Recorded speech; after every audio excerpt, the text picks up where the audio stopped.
For today's class, we are going to consider the applications of a spacecraft.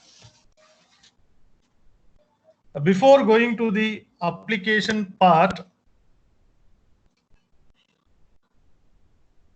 we want to know what are the terms, that is, what are the content we have seen so far.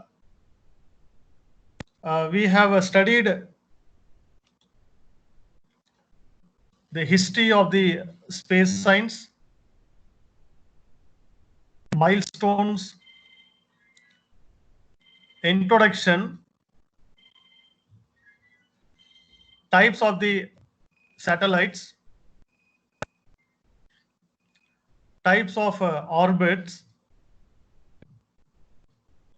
spacecraft design, and now we are going to see the topic application of the space science or application of the spacecraft. The objective to learn some of the important parameters which are used in the day-to-day life for the development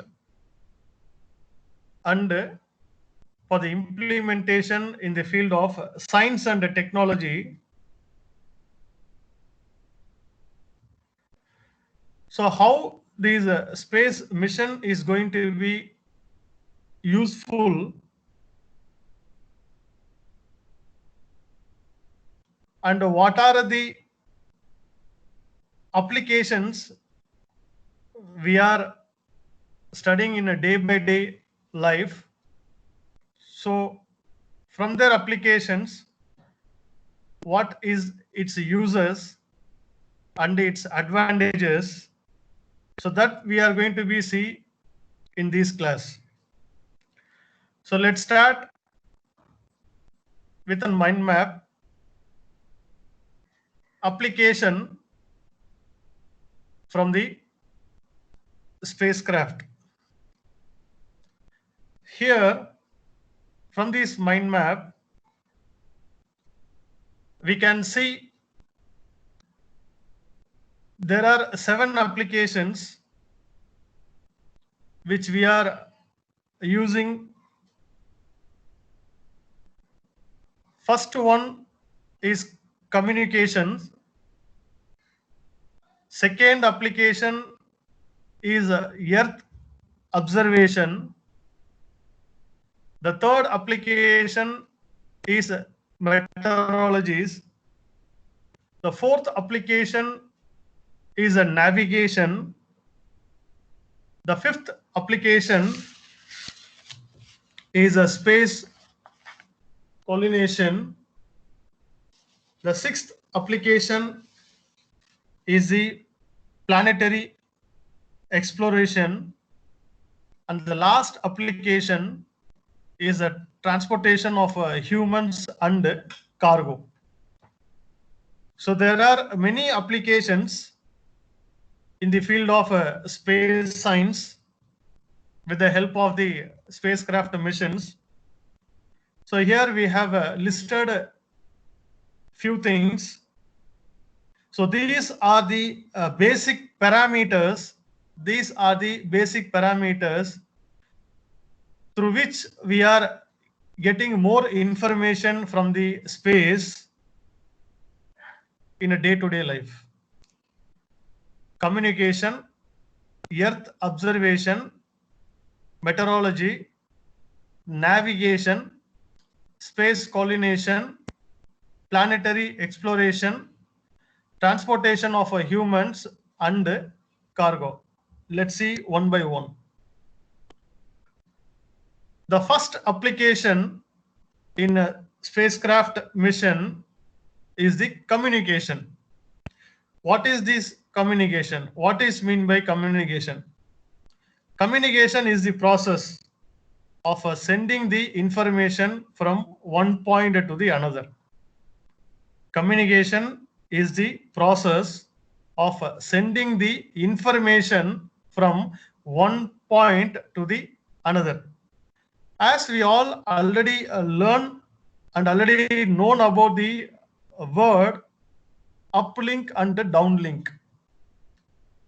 So in the last class, we have heard about this word uplink and downlink. What is uplink and what is downlink? Uplink means we are sending the information from the Earth station to the space station.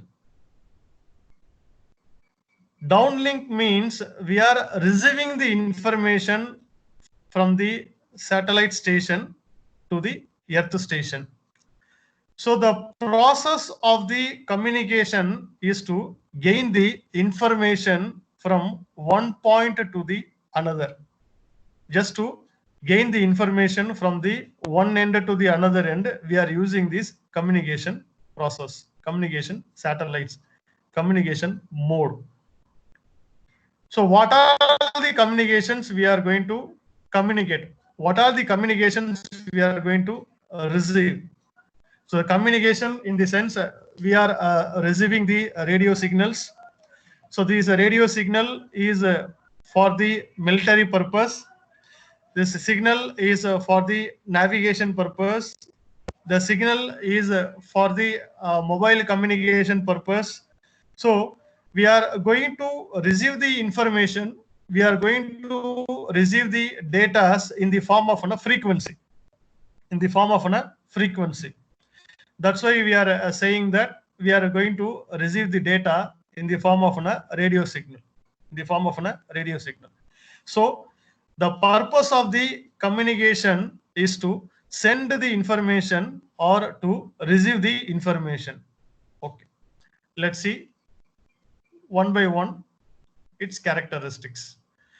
Communication between the space vehicles and the Earth station and vice versa. What I have informed, that only we mentioned here. Sending the information to the space station and receiving the information from the space to the Earth station. Send needed informations and the pictures to Earth using deep space network. So these deep space network is the system through which we are sending the information from the space station to the Earth. So here the information is conveyed, the information is communicated, or the information is processed in the form of radio waves.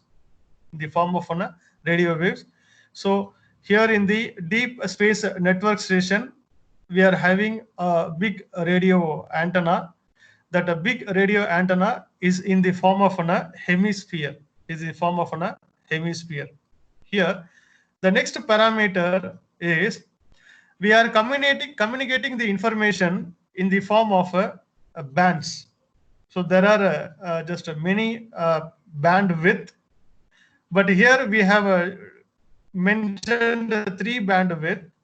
One is a S band, and the second one is the X band, and the third one is the Q band.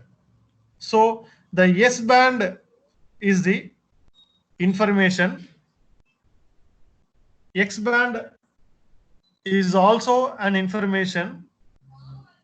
Q band is also an information.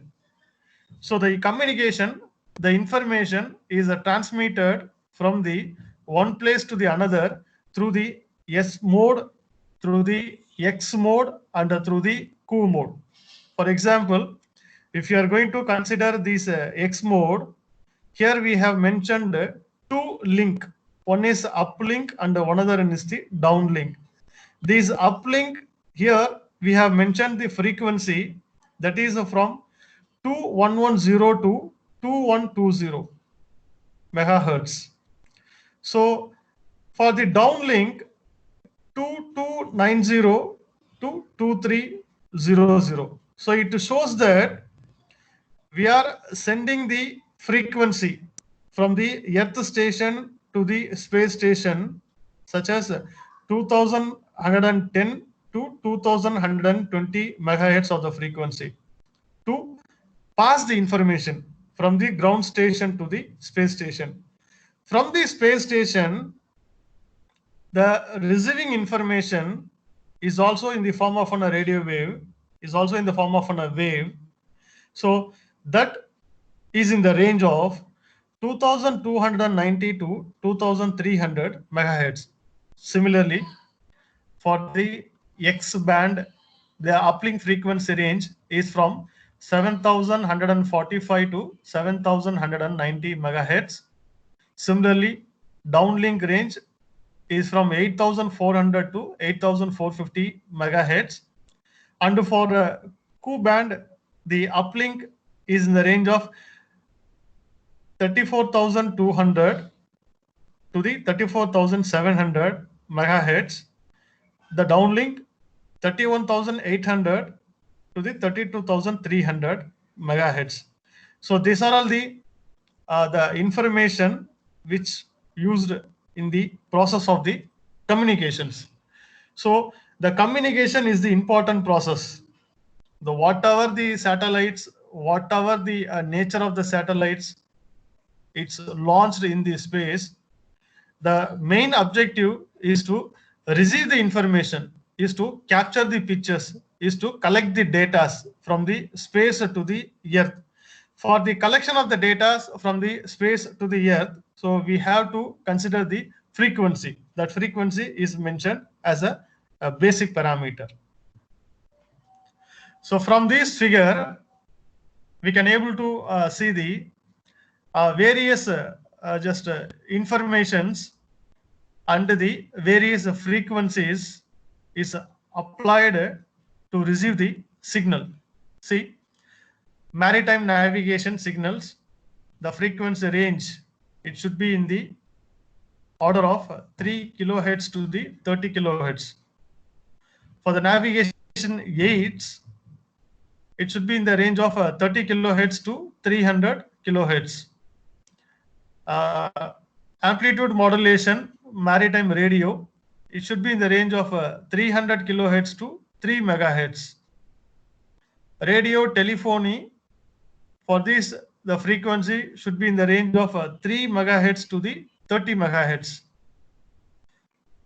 For very high frequency TV, frequency modulation radio, navigation aids, it should be in the range of 30 megahertz to the 300 megahertz. UHF TV, cell phones, GPS. So for this, it should be in the range of 300 megahertz to the 3 gigahertz. So here it's our consideration. We are talking about the space science. We are talking mostly about the satellite communication process.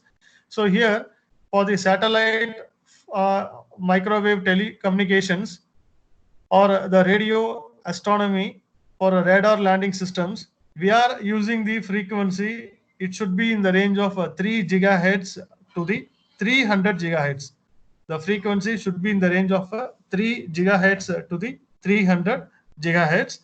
So this is the frequency range. So here we have mentioned the different bands. For example, L band, S band, C band, X band, Ku band, K band, and Ka band. So here we have mentioned the bands where these bands are applicable in the communication process. So this is the frequency range.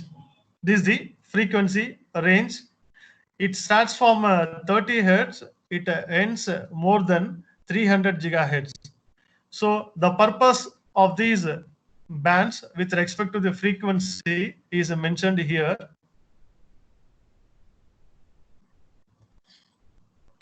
So how we are sending the information and how we are receiving the information. So what process is going on? So we have to consider the information input signal. That information input signal is to be decoded first. Then the decoded information has to be modulate. Then that modulate information converted into the high modulating signal, that is up converter terminal, is converts the modulating signal into the modulating signal. Then it passes to the high power amplifier. Through the high power amplifier, it will transmit the waveguide. The transmitted waveguide reaches the satellite transponder. So from the transponder, it will goes to the information signal which was present in the satellite. So this is the uplink. The downlink process is from the satellite terminal. We are receiving the information. That received information will pass to the low noise block converter. It will reduce the noise. It will reduce the error. And from there, the rectification mechanism will rectify the signal and it will demodulate it. And from the demodulator, it will goes to the decoder. So from the decoder, we will receive the outputs. So the uplink and as well as the downlink process mechanism circuit is shown here. So this is the image we have taken for to mention the communication process. So this is the Earth. Here we are having a Earth station. So from the Earth station, the information passes to the satellite. So it shows it is uplink mode. So from the satellite, it just distribute the signal to the radars. So from the radar, the information once again passed to the station, space station. So from the space station, it will communicate to the ground station. So the frequency is the important term. So what is frequency? Frequency is a number of waves that passes a point per unit time. The number of waves. The waves, it's called as a complete wave. It's called as a frequency. So here we can say that this is a one complete oscillation from this point up to this point. Or for example, we can consider from this point up to this point, it's the one complete oscillation. We can consider a nodal points or we can consider an antinodal points. Here we have considered the nodal points. So from these nodal points, this end to this end is the one complete oscillation. One complete oscillation. So the amplitude is the maximum displacement. Wavelength is the distance between the crust and the trough. So to know about the communication process, we have to know the frequency ranges. So let's see the uses of the spacecraft. So the uses of the spacecraft are used in the weather forecasting, used in the radio and TV broadcast, used in military application for the security purpose, used in the satellite interneting, used in the connecting remote areas, used in the global telephones.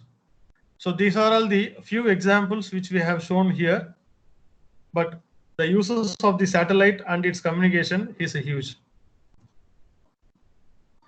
So there are about 2000 communication satellites in Earth orbits. Approximately there are 2000 communication satellites in the Earth orbit. Earth orbit is the low orbit. So used by private as well as the government organizations.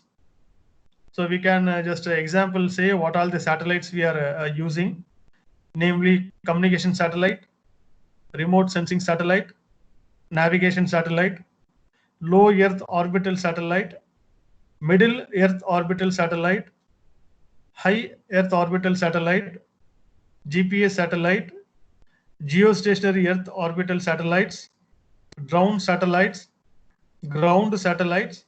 and polar satellites. So likewise, there are many types of the satellites. I have taken an example. Jubrilu. So these satellites is used for the communication purpose to receive the information. Earth orbital satellites. So what is this purpose of these Earth orbital satellites or Earth observation satellite? So these Earth observation satellite can also be called as Earth remote sensing satellite. So these can also be called as Earth remote sensing satellites. It used for the observation of the Earth, is used for the observation of the Earth from the orbit. The observation such as environmental monitoring, meteorological, map making, and others. So for example, for the environmental monitoring, we can use these Earth observation satellites. And also for the purpose of the meteorological just changes, we can use this Earth observation satellite. So the data are used for agriculture, water resources, urban planning, rural development, minerals prospecting, environmental, ocean resources, and disaster management. So just to observe the environmental monitoring, we are using these Earth observation satellites. So there are more than 150 Earth observation satellites are currently in orbit, carrying sensors that measure different sections of the visible, infrared, and microwave regions of the electromagnetic spectrums. JAXA is the just Earth observation satellite shown here. For example, meteorology. The next application is the meteorology. See, the meteorology satellite are the special space performs satellites that are used to monitor the weather and the climatic changes in the Earth. To measure the weather and the climatic changes in the Earth, we are using these meteorological satellites. See here from this picture, we can see that these meteorological satellites are used in mostly two orbits. The meteorological satellites are used in two orbits. One is polar Earth orbit, and the second one is the geostationary Earth orbit.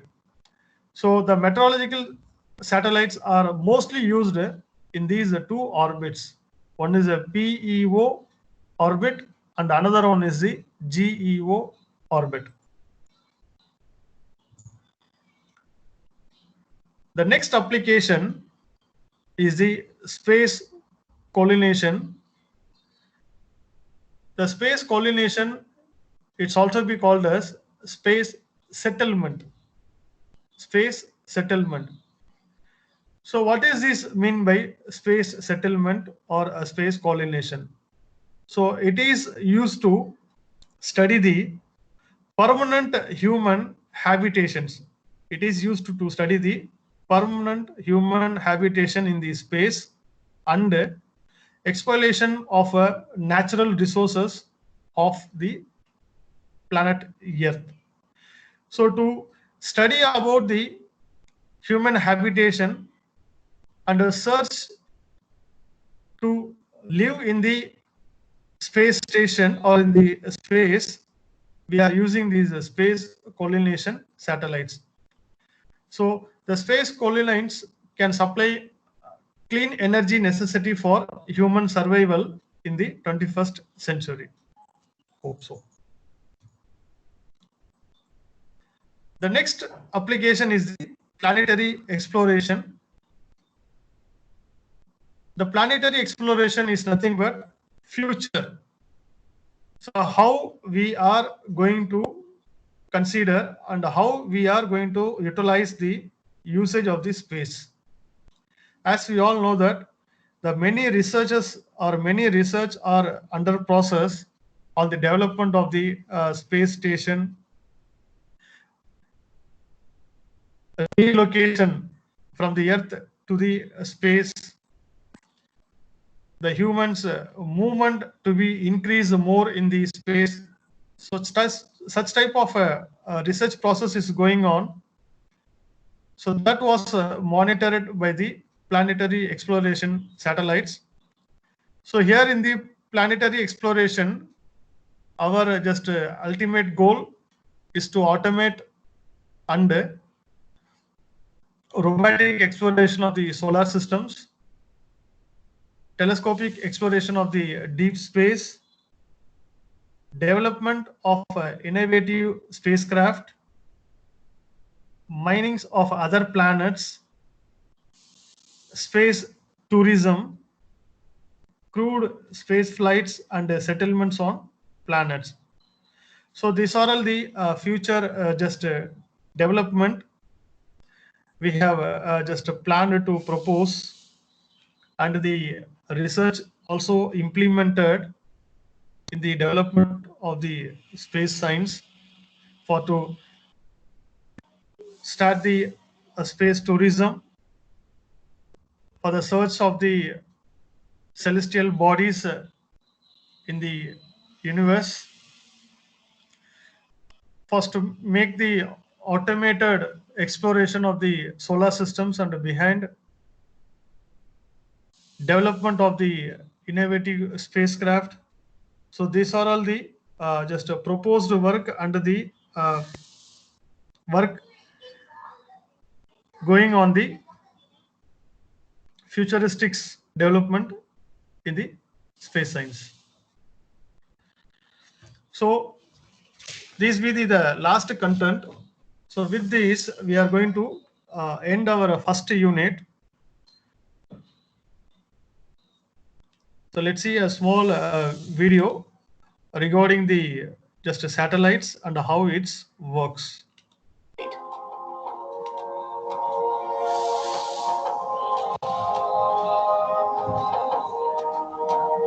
A satellite is any object that revolves in a curved path around a planet.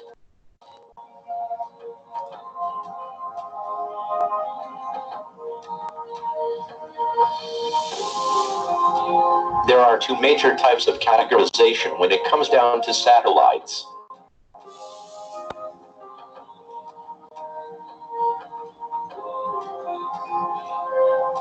One is natural satellite, and the other is artificial satellite.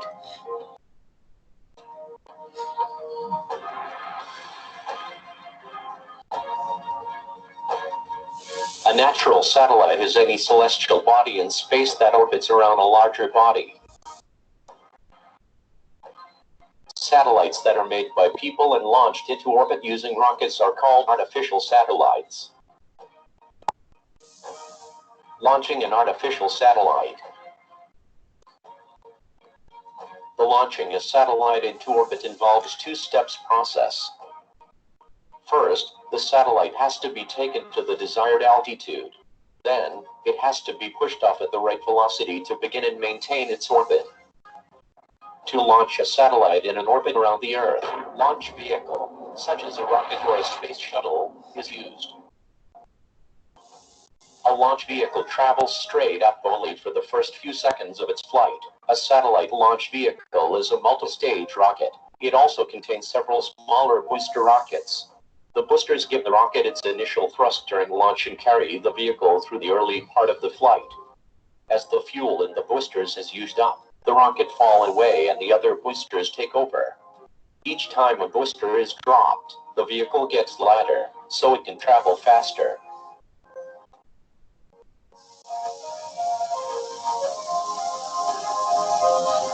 When it finally reaches the proper altitude and speed, it releases the satellite into the orbit.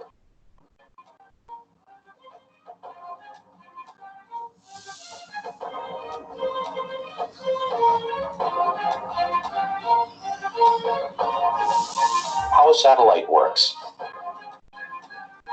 Satellite communication consists of three main components: uplink, satellite transponder, downlink.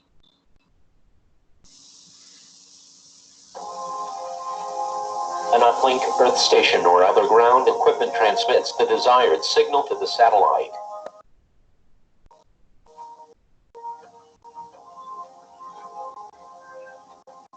The satellite transponder amplifies the incoming signal and changes the frequency.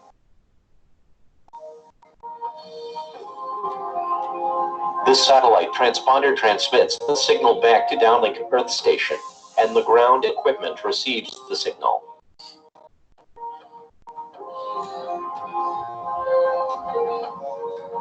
Satellite communication uses ground stations to send and receive microwave signals between artificial satellites, which are in orbit around the Earth.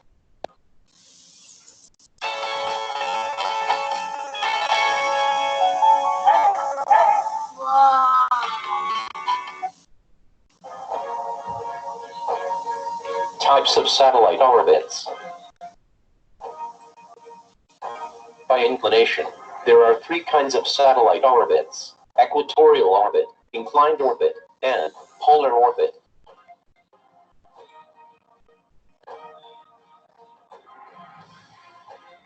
Equatorial orbit.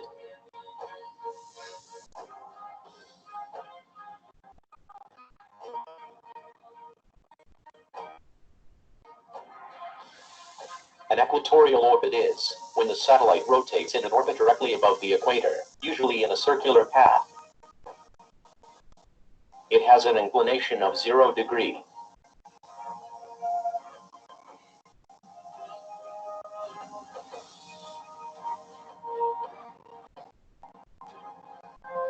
Inclined orbit.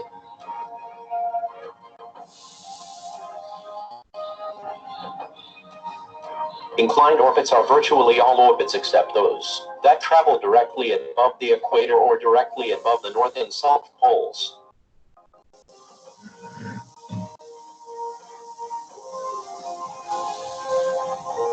The angle of inclination vary between 0 to 180 degrees.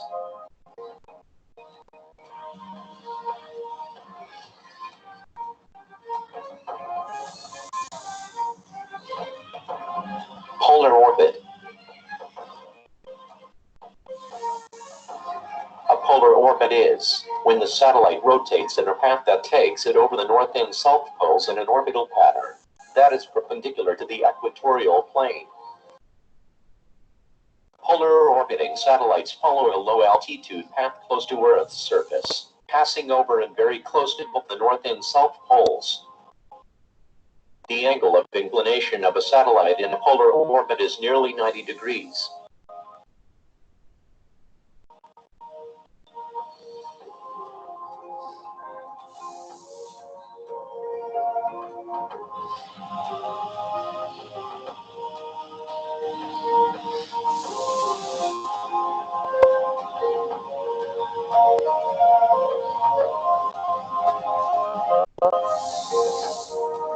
On the basis of the altitude from Earth, the types of orbits are classified into low Earth orbit, medium Earth orbit, and geostationary Earth orbit.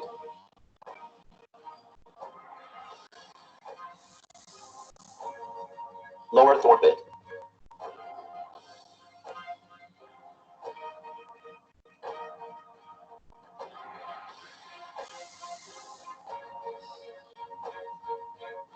Low Earth orbit satellites operate at a distance of about 160 to 2,000 kilometers above the Earth's surface. It takes approximately 90 to 120 minutes to circle the Earth.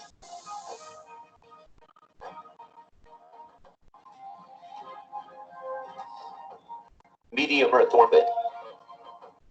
Medium Earth orbit is the region of space around the Earth above low Earth orbit and below geostationary orbit.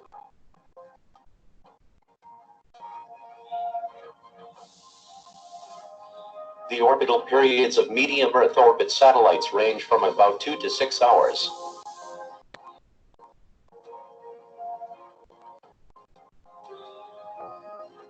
This satellite operates at altitudes between 2,000 kilometers and 35,786 kilometers above the Earth's surface. Geostationary Earth orbit. A geostationary satellite is an Earth-orbiting satellite. It placed at an altitude of approximately 35,786 kilometers directly over the equator, that revolves in the same direction the Earth rotates, that means west to east. This satellite takes 24 hours to orbit the Earth.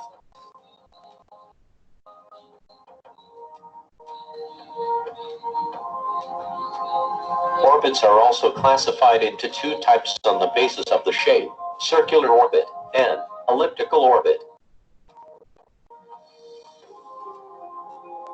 Circular orbit. Circular orbit is the orbit with a fixed distance around the barycenter, that is, in the shape of a circle.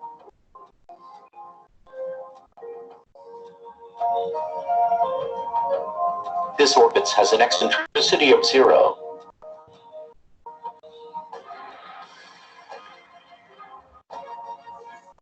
There are several types of circular orbits, and they include geostationary orbit, polar orbit, and equatorial orbit.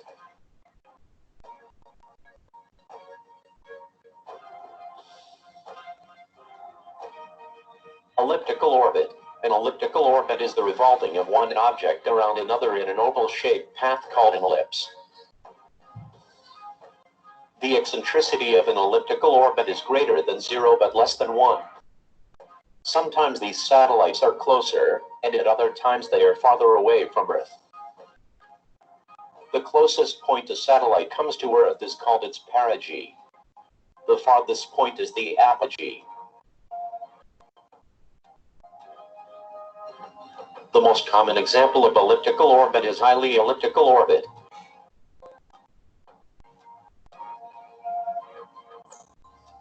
Types of artificial satellites.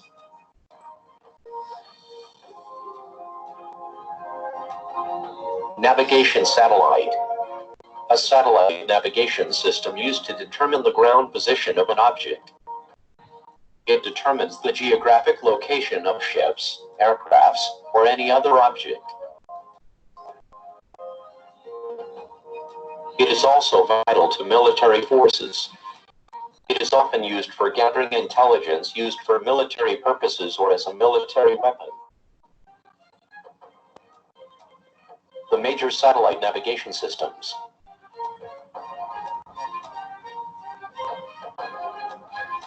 The navigation satellite system with global coverage is called Global Navigation Satellite System, or GNSS. The United States was the first country to introduce satellite technology with the Global Positioning System, or GPS. Another ambitious global navigation satellite system aside from GPS in development is the Galileo system in Europe. Russia also has its own satellite system, called the Russian Global Navigation Satellite System, or GLONASS. In China, there is the Beidou Navigation Satellite System, which will consist of more than 30 satellites.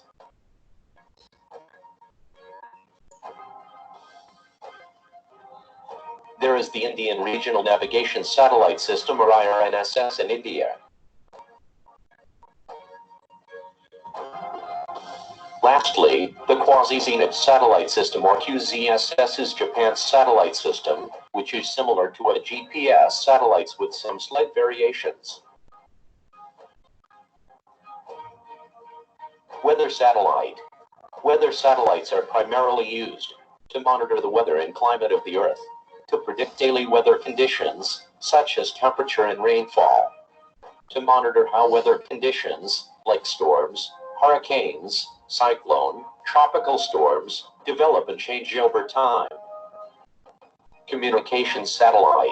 The communication satellite is a satellite that transmits the signals such as telephone, television, radio, internet signals over long distances. If you do like my channel, please subscribe, comment, share the videos to your friends, and like.